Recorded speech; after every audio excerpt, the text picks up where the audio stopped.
검찰청 78년 역사 종료, 기재부 방통위도 동시 해체, 78년 역사의 검찰청이 사라진다니 정말 믿어지시나요? 대한민국 정치사상 최대 규모의 조직 개편이 시작됩니다. 지금 뜨는 뜨거운 뉴스, 핫뉴스. 먼저 가장 충격적인 소식부터 알려드릴게요.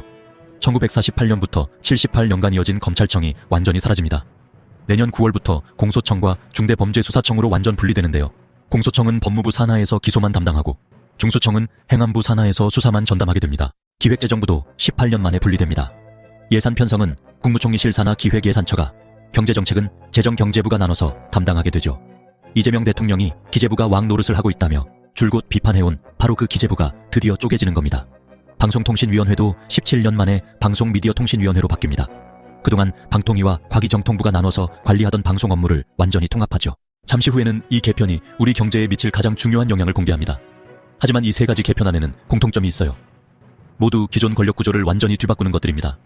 검찰, 기재부, 방통위는 모두 역대 정부의 핵심 권력기관이었거든요. 그렇다면 이재명 정부의 진짜 의도는 뭘까요? 첫 번째는 권력 분산입니다. 너무 많은 권한이 특정 기관에 집중된 것을 해체하겠다는 의지죠. 검찰의 수사 기소 독점권, 기재부의 예산 경제정책 독점권, 방통위의 미디어 통제권을 모두 분산시키려는 겁니다.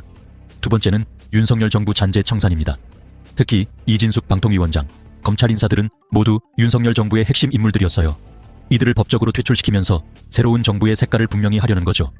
세 번째는 이재명 대통령의 개인적 경험입니다. 경기지사 시절 지역 화폐를 두고 기재부와 충돌했고 검찰 수사를 받으면서 이들 기관에 대한 불신이 컸거든요. 그런데 현직 검사들은 격렬하게 반발하고 있어요. 검찰 동의회는 헌법적 기관인 검찰청을 단순히 행정조직법으로 폐지할 수 없다며 위헌 소송을 예고했습니다. 노만석 검찰총장 대행도 보안 수사권은 검찰의 의무라며 강하게 반발하고 있어요. 이제 한국 경제에 미칠 영향을 말씀드릴게요. 첫째, 경제정책 결정 구조가 완전히 바뀝니다. 그동안 기재부 한 곳에서 예산과 경제정책을 모두 결정했는데 이제는 기획예산처와 재정경제부로 나뉘면서 정책 결정이 더 신중해질 수 있어요. 하지만 부처 간 조율 과정에서 혼선이 생길 가능성도 높습니다. 둘째, 기업들의 정부 대응 방식이 달라집니다.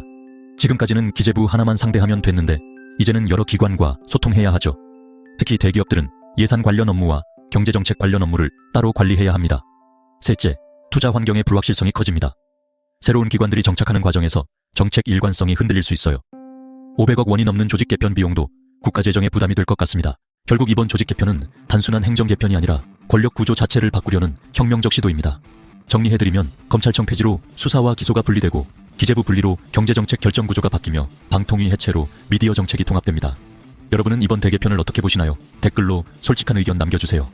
좋아요와 구독으로 응원해주시고 친구들과도 공유해서 함께 토론해봅시다.